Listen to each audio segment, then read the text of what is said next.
guys, this is going to be quick because we have actually already taught this lesson. I'm just going through and recording this lesson because I taught it in class and not everyone was here. So in case you want to get caught up or have a better understanding, that's what I'm doing. 8.1 and 8.2 are on perpendicular bisectors and angle bisectors of triangles.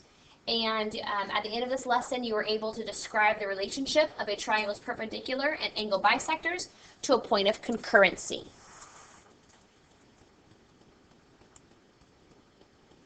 Three or more lines are concurrent if they intersect at the same point, and the point of intersection is called the point of concurrency. The Circumcenter Theorem says that the perpendicular bisectors of the sides of a triangle all intersect at a point called the circumcenter, which is equidistant from the vertices of the triangle. Vertices, the points of the triangle. So point P is the same distance from every vertex. And circumcenter means it would go inside of the circle. Okay, every vertex would be on a circle. So PA is equal to PB, and PB is equal to PC. The circumcenter can be inside, outside, or on the triangle. Okay, so here's examples where it's inside, outside, or on. Point G is the circumcenter, so find GC. Well, I'm looking for GC, which is the same distance as GA and GB. So GC would also be 7 because GA is 7. The next question says to find AD, okay, and BA is bisected by the perpendicular bisector, so this side is the same as this side. So since BD is 5, AD is 5 also. Okay, simple as that. KZ, LZ, and MZ are the perpendicular bisectors of triangle GHJ. Use the given information to find the length of each segment. The figure is not drawn to scale. So I'm going to label the parts. ZM is 7. ZJ is 25. And HK is 20. The first thing they want us to do is find ZH. Okay? They want us to find from Z to H. Well, I already know that from Z to J is 25, so ZH is also 25. They also want us to find HG. Okay? Well, I know that HK is 20, and GK has to be 20, so HG is 40. The whole thing is 40, 20 plus 20. Example 3, for the next 4th of July, the towns of Ashton, Bradford, and Clearview will launch a fireworks display from a boat in the lake. Draw a sketch to show where the boat should be positioned so that it is the same distance from all 3 towns. I told the students just draw a triangle to connect them.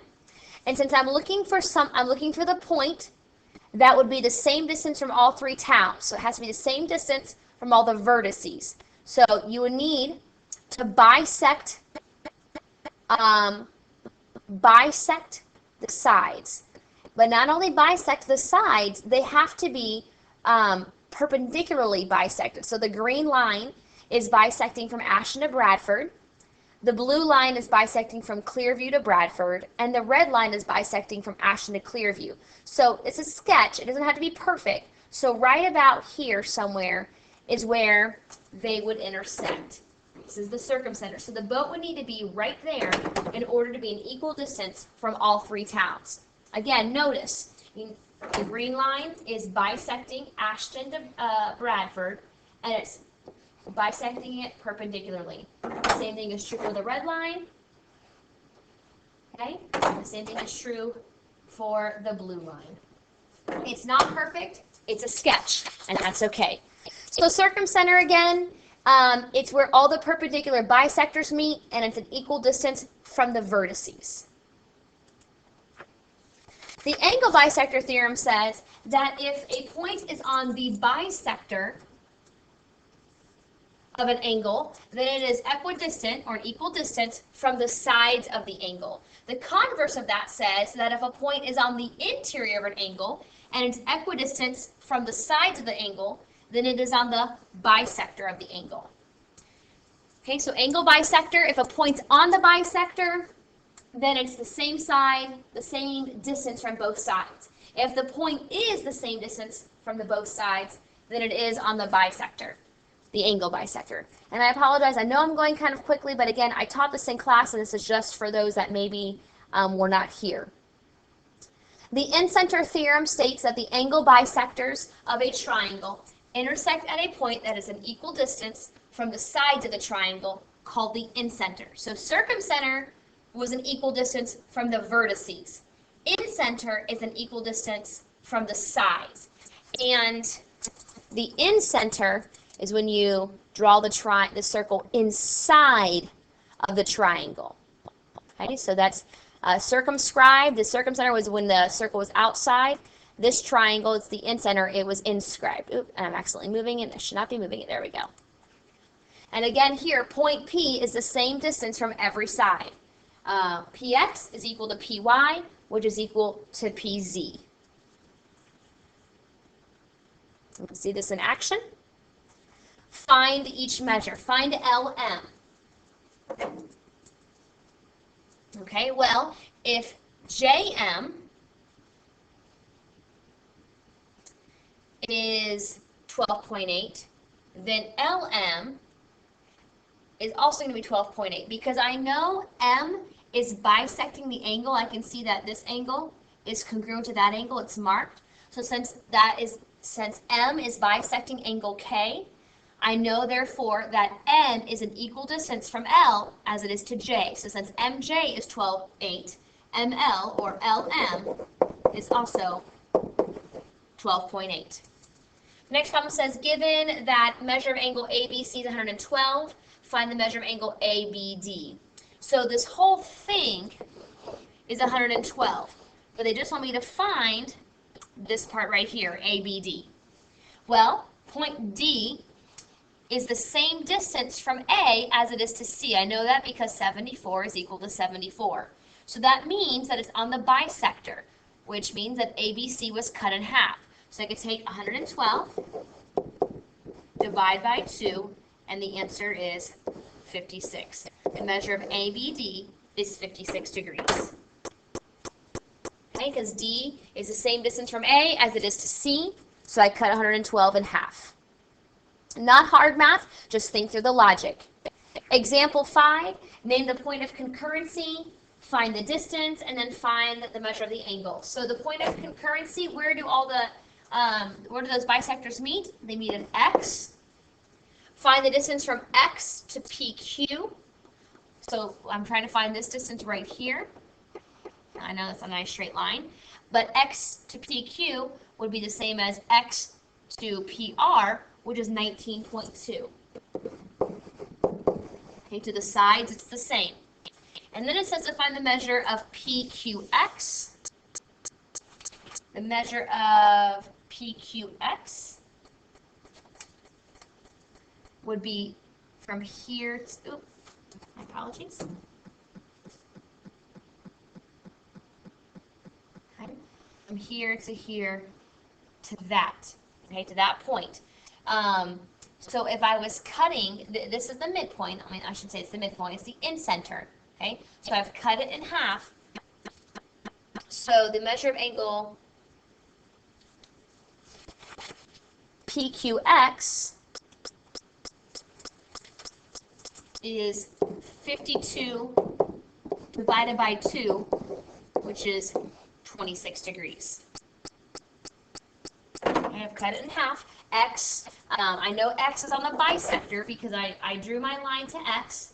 I know X is on the bisector because it's an equal, shouldn't draw that there. It's an equal distance to all the sides. So the measure of angle PQX is 26. Okay, guys, I apologize. I don't know what I was thinking just now. I obviously wasn't paying attention to what I was saying. I just showed you that wrong. So A and B are fine. Let's talk about PQX again. I was not looking at PQX, I was looking at QPX. So I'm looking for PQX, which is this angle right here, okay? So knowing that it's half of the whole thing, so I'm looking for half of that whole angle.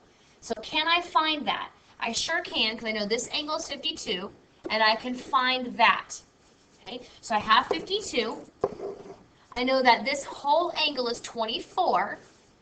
Okay, because these are angle bisectors, so this angle is bisected, so I can double that, so 24, and I get 76. So I can subtract that from 180, and I get 104.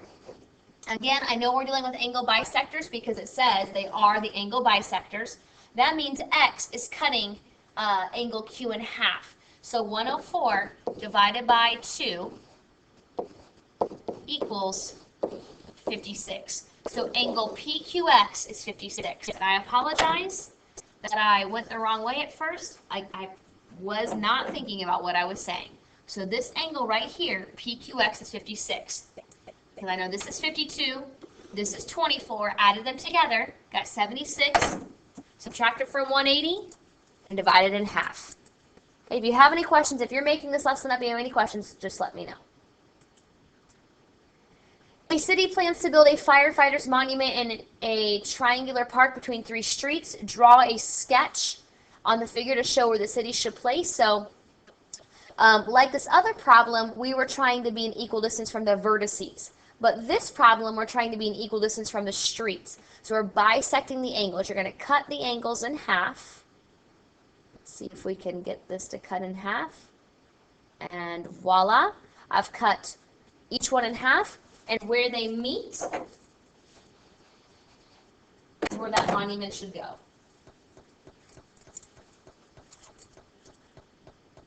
And we are done. Please make sure you write a summary of what you've learned. If you have any questions, you can ask me in class. Again, this was a makeup lesson. For those of you that were not in class today, I taught it in class.